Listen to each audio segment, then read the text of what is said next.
Cyrus the Great is the founder of the Achaemenid Empire. He established the empire over 2,500 years ago. He's known to have instituted the first declarations of human rights in the world. Today, his tomb is in the vicinity of Shiraz, and that's one of the reasons Shiraz has been an important city for centuries. Join me on a short tour of the ruins outside Shiraz, from the ancient cities of Pasargad to Persepolis.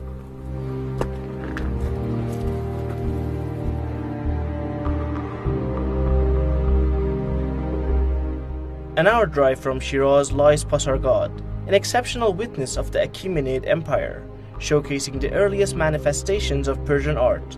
It was created by one of the most glorified of Persian kings, where he is also buried.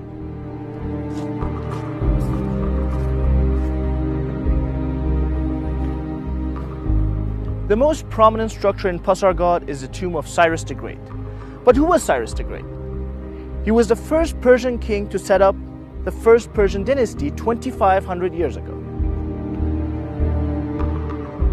Cyrus is known to have valued the rights of people, and the Cyrus Standard is believed by archaeologists to be the oldest declaration of human rights.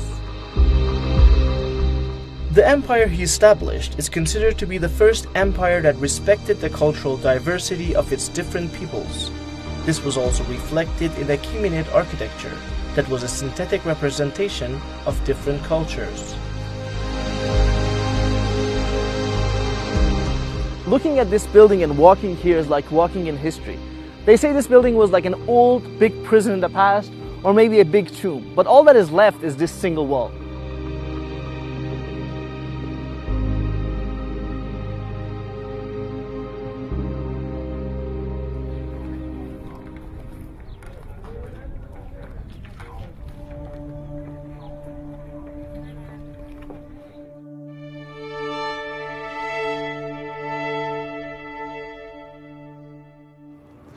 It's interesting, in the middle of the road, in the middle of this mountain, when you think there's nothing here, we have this artifact that dates back to about 200 to 300 AD. It's called the Naqsh Rajab, or the hero's representation. It was its old name. But this makes you wonder, how many more of these lie in the mountains here? Just a few hundred meters away lies an ancient necropolis originally believed to be a depiction of mythical hero Rostam, giving it the name Naqsh Rostam.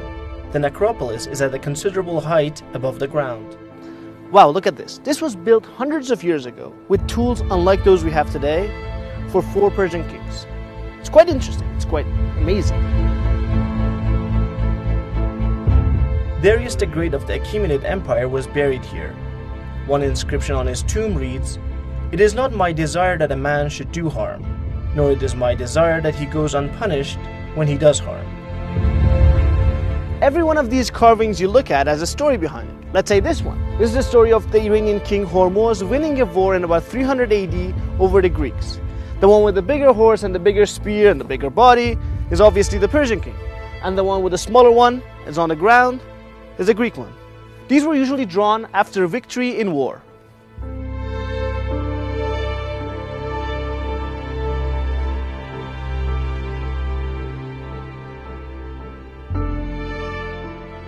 Okay, some buildings like this one, nobody knows what it was really for. For example, this one, some say it was a fire temple, but because it's sealed, others say that's not possible because air couldn't get in.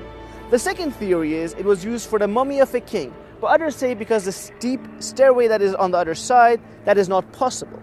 And the third theory is it was maybe for a tomb, or a tomb never used.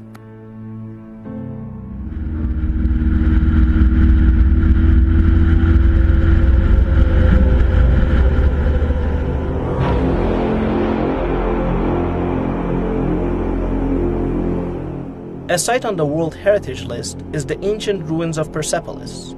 It was founded by Darius I in 518 BC, where the King of Kings created an impressive palace complex inspired by Mesopotamian models for the capital of his empire.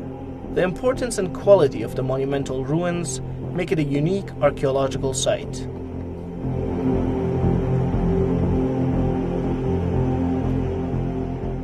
This is one of the oldest historic sites of the world. and the oldest historic site of the Persian Empire that is left intact in Iran, the Persepolis. To enter the Persepolis, we must enter the gates. Let's go in. According to UNESCO, this ensemble of majestic approaches, monumental stairways, throne rooms, reception rooms, and annex buildings is classified among the world's greatest archaeological sites, among those which have no equivalent and which bear witness of a unique quality to a most ancient civilization. Again, around the walls of the Persepolis, every wall has a story to tell. For example, this one is a royal guard guarding the palace. And these were the elders of the tribes. And over here we're seeing different tribes bringing in souvenirs or gifts for the king. It was likely a celebration or a new year or something like that. You can see every single tribe is wearing a different attire and they're bringing in their own gifts.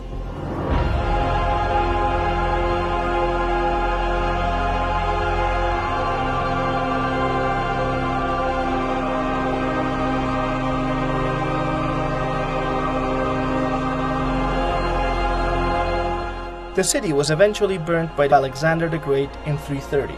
Historian Plutarch writes, its treasures were carried on 20,000 mules and 5,000 camels. You do the math. From Persepolis, I'm Pedro for the Iran program.